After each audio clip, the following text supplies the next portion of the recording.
targetnya adalah mengajak manusia untuk kufur, untuk kafir. Ini target utama setan. Manusia diajak kafir, manusia diajak syirik. Karena dengan kafir, dengan murtad, maka tidak akan masuk surga, akan jadi teman setan di neraka.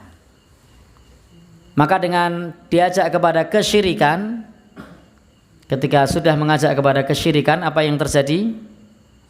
Kalau mengajak manusia kepada kesyirikan, maka amalnya semua akan batal, akan sia-sia. Sholatnya sia-sia, hajinya sia-sia, sedekahnya sia-sia, taklimnya sia-sia.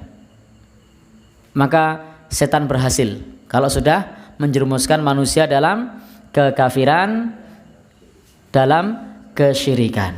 Maka hati-hati. Kalau kita sudah menunaikan ibadah sholat, kita sudah syahadat, kita sudah puasa, tinggalkan semua jenis kesyirikan, tinggalkan semua jenis sesaji, tinggalkan semua jenis permintaan tolong kepada syaiton-syaiton. Dirasani tonggo, milih dirasani tonggo apa sholatnya batal? Milih dirasani tonggo apa ibadahnya sia-sia? Biasanya milih ibadahnya sia-sia apa milih dirasani tonggo? Ya? Yakin? Saya kok menjumpai orang-orang yang rewang yang sudah ngaji kok podo wae karo sik ora ngaji. Ya, saya memperhatikan, saya ngisi taklim di beberapa tempat, jamaah pengajian saya ketika rewang kok podo wae karo sik ora ngaji. Ya tetep nggawe. Ya tetep gimana, Bu? Ya. Jadi kok tetap tolong menolong dalam kesyirikan. Jadi koyo-koyo le ngaji, sik ngaji karo ora koyo-koyo podo wae. Ora ono bedane. Padahal itu dosa yang paling besar. Wa a'dhamu ma nahallahu anhu. Larangan Allah yang paling besar. Jadi itu larangan Allah yang paling besar. Sehingga kadang-kadang saya berpikir, sakjane ketika saya ngisi taklim itu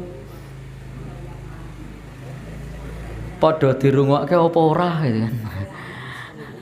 Karena kok ketika saya menghadiri acara pernikahan, menghadiri acara orang yang meninggal dunia, lu kok isih podo wae. Kemudian kembang kemenyanya kebul-kebul lah. Sak ngerti ku le ngaji ya wis suwe wis sak untara. Oh gitu ya, alhamdulillah. Iya. Jadi Bapak Ibu yang berbahagia, sehingga saya berpikir, kadang-kadang ustadz ile dinggo nek nang masjid. Nek wis nang umum itu kalah karo wong akeh. Jadi kalah karo umum. Jadi itu tadi target syaitan yang pertama, mengajak manusia untuk kafir, kemudian mengajak manusia untuk syirik. Jadi kafir syirik ini sama-sama membatalkan amal soleh, sama-sama membatalkan keimanan. Kalau target ini gagal, maka setan akan menyeru kepada manusia untuk beramal dengan amal yang tidak ada tuntunannya, melakukan ritual yang aneh-aneh, zikir nyekel kerikil 10.000. Lu kan banyak kan amal-amal yang tidak ada tuntunannya begitu. Ono sik nyekel jagung 20.000. Ada yang sampai 7.000 atau 70.000. Padahal tidak ada tuntunannya. Dibaca, setiap baca satu buang wer, baca satu buang wer, buang satu baca. Jadi maka jangan sampai kita terjatuh pada perkara-perkara yang tidak ada tuntunannya. Man amila amalan laisa alaihi amruna fahuwa raddun. Barang siapa beramal dengan suatu amalan yang amal itu tidak ada tuntunannya, maka amal itu tertolak. Tetapi lagi-lagi seperti yang saya sampaikan, saya sering menyampaikan di dalam taklim-taklim, tetapi saya amati ketika saya diundang dalam acara-acara di jamaah pengajian saya, lho kok isih ngamalke sing ora ana tuntunane. Ya. Bapak dan saudara, ini kadang-kadang dilematis, ini perlu disampaikan apa ora gitu kan. Koyo-koyo disampaikan sama ndak itu podo wahai. Tetap mengamalkan yang tidak ada tuntunannya. Lahiran bayi digaweke apa? Tombak ngarep lawang diputih-putih. Dinai payung, di apa tangkep kenang cowek, dinai jarum, dinai sumbu kompor, dikasih suwean. Nah, biasanya apa suwean? Nah, potelot, nah, dan seterusnya. Kemudian ditumpangi apa? Nah, tumpangi suwean Al-Quran ini malah penistaan Al-Quran, karena Al-Quran diletakkan di bawah.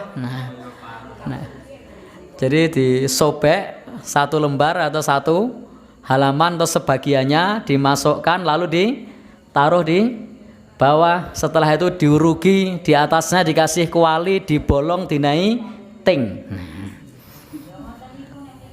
Oh gitu. Wah. Ya. Saat ini mboten nggih. Alhamdulillah. Berarti ini suara ustadznya sudah mulai mulai tinggu ya.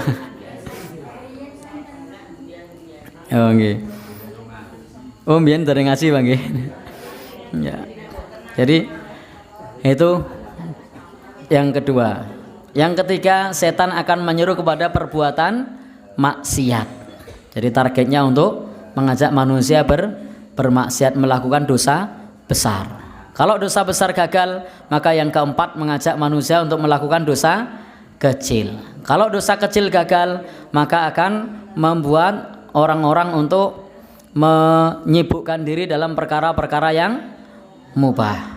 Kalau ternyata itu gagal, maka untuk mengamalkan sesuatu yang kurang utama atau kurang prioritas. Itulah langkah-langkah setan. Mudah-mudahan kita tidak terjebak kepada langkah-langkah setan dan bisa menjalankan tuntunan agama dengan kafah. Billahi taufik wal hidayah. Wassalamualaikum warahmatullahi wabarakatuh.